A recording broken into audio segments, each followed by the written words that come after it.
Good morning. It's Brenda from Indie Midwest Mama, and I thought I would take you through my garden this morning. It's amazing. Right now, it's cool. There's a breeze. It is July, mid-July here in the Midwest, so that is not necessarily a given. We don't get cool temperatures very often at this point in the summer. So I'm outside, I'm enjoying my chickens. I am walking through the garden, and I thought I would share a bit of what worked this year and what did not work. And let's chat, because I know that a lot of you are experienced gardeners, and I would love some feedback on any pitfalls you were able to avoid, or things that maybe I could implement differently next year. Let's go check it out. So just to give you a frame of reference, this is my second season gardening. We moved here only about a year and a half ago from California, where we were living at a high elevation, and there was not enough season for really successful gardening. We had a very short growing season. So we were excited to jump in when we got here, and last year it was just kind of a let's go for it year. And we have this space here, and it was about half the size. So right now I think it's about 50 by 80 space, and we had half this size last year, and I kind of just threw it together. I decided what I wanted to plant. I started some things inside, and it was a pretty good season for tomatoes, peppers. I did herbs. I did what did I do? Green beans. I did about mostly veggies. I did cucumbers, and my main thing last year was, let's just see how it goes. I didn't plan as well as I could have. I kind of just threw it together. And so what I got was a good amount of produce, but a very kind of disorganized garden space. My husband, he wanted to put in a drip system because we were going on a 2-week vacation in the middle of all of this, and he didn't want things to die or have our house sitters have to water a whole lot of stuff. So he put in a drip system, which it didn't work great since the things weren't organized. So it was just not a very effective way of trying to water, trying to make everything in a straight line. And so that was one thing this year I really wanted to do better on. And so, of course, my hubby offered to help me lay it all out in a very organized way with graph paper. Literally, we drew it to scale. We cut out the pieces of little bits of graph paper like a puzzle and fit it onto the garden schematic just to visualize it and plan. And so that is the part I missed last year. And this year we definitely nailed it. So you can see that white pipe is the drip system, and this cleared area is the main garden plot. The rows are laid out. Everything is marked. There's white flags that are here marking every row. And then we've got the piping going along with the little nozzles on each thing. And so we can turn each system on or off right at the row, which that is the part that last year we didn't have the capability. So there were times when a lot of things died, or I had to rip them out. If anyone else got any boring vine beetles attacking their pumpkins or their zucchini, I really did, and I had to rip all that out, get rid of it, because it just spreads the infestation. So what happened then was last year we were watering things that were not there. There was nothing there, but we were stuck watering it because it was just in the system. This year we made a different change so that you can shut off a whole section, not wasting your precious water and your dollars, and being flexible with that. So there are things that I do plan on, once they are done, I will remove them, and I might plant a fall crop in some of these places. I'll probably get those in the ground late to mid-August for a fall. Maybe some lettuces. I haven't quite decided yet what I'll do for sure, but that is the general how I laid this out. And let me walk to the other side now. Let's talk about a thing that didn't work great. Weed control. You can see quite a lot of weeds are coming up despite my huge efforts to keep it weed free. What I did was I laid out thick straw and hay at the very beginning, but it wasn't thick enough, and still weeds did grow up and through the ground. So I kind of have given up on weeding because it's just too much to keep up on. But I did just order some weed mats, and I want to put those down in this section because I think that'll help. And then I have more hay that I might lay down as well between plants or on walking rows. So that's one thing I want to do better on next year. I want to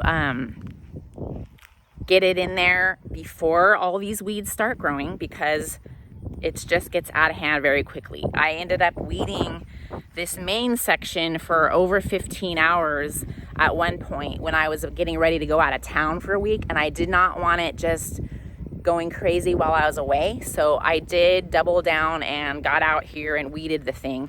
But we have a lot of stuff growing that I don't even know what they are. It almost looks like ground cover. It's just a lot of really weird things. So actually, you won't probably be able to tell, but this is just a weed that is like everywhere. And I've Googled it. I don't know what it is.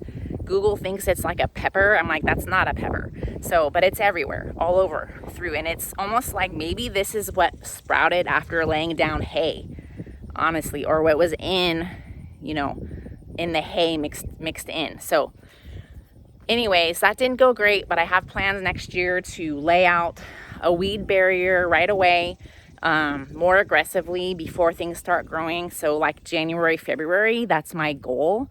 If you look across the garden, this section is all just mowed grass because this is a quadrant we didn't plant anything. And obviously the weeds just went way out of control. So my husband, he mowed and weed eated this. And then over here we have a few things like there's white flags marking this is a row of watermelons. They're really little right now, but we are going to have like larger things growing in this section, which there's all the grass in between, but we have these are pumpkins, and then we have cantaloupe right here. There's a row, there's like 4 mounds of these things. So I like that I have all this space over here because we're in a field right now. We have a lot of room. The downside is when you have a big space, you have a lot to keep track of, a lot to deal with, a lot to manage and keep under control. That I find that a big challenge. So there's another whole section right here that has some wildflowers and some volunteer tomato plants, and it's just very weedy. And so this is an area I just couldn't keep up on. So I let it go.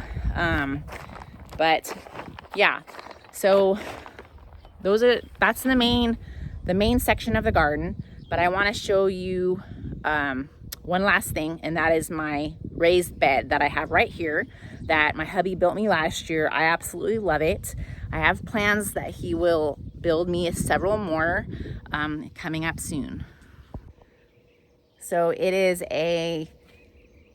about 4 feet high. He won't probably build it this high again because it was a lot of work to fill that. But the bottom 3/4 is like tree stumps, brush, anything we could think of to throw it in there. We have like our soil from across the property is in here, and then the very 1/4 is like composted manure from friends. And we filled this up before we had a way to gather our own cow manure, because we do have 2 cows. We're new to having cows, but we're looking forward to composting their manure. And then we have our chickens, so we have compost piles going for those. But we've got in here, we have strawberries, and then we have beans under here, green beans, bush beans. We have carrots and onions.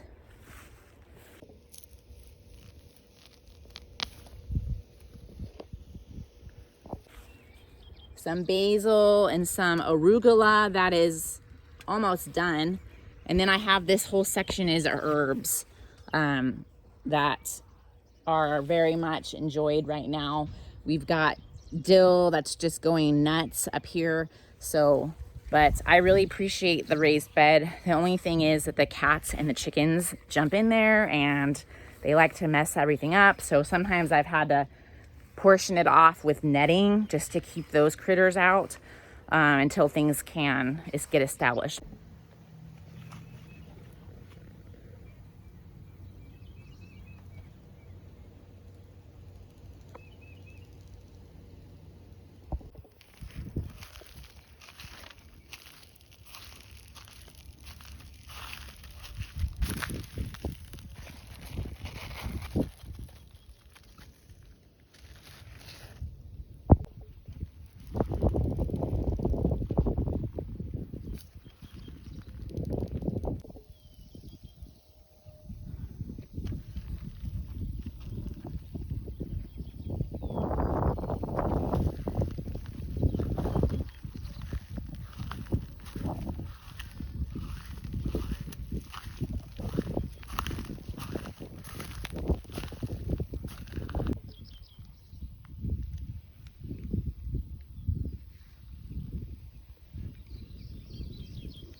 I'm finding a lot of joy in my garden, even when things don't go according to plan. We had so much rain this spring that a lot of my seeds washed away. I didn't start seedlings this year. I did mostly all seeds, and I didn't find that worked great this year. Because of so much rain, the garden was actually flooded in some areas, and it was just walking on top of a marsh. And so there was maybe some things rotted.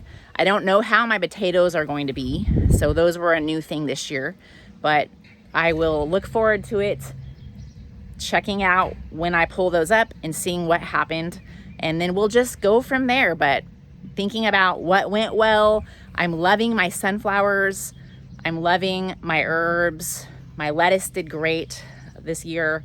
And then I'm really proud of the space and the steps that we made this year to increase it and also become more organized with our watering system. So there are a lot of things that went really well, and I want to feel proud and not bogged down by the things that didn't do great, but just let it be a learning experience and take that into next year. And then when will I plan, and what steps will I take in that planning time? But yeah, thanks so much for tuning in. I would love to hear any comments on the video, questions, or things that worked for you that maybe I could learn from.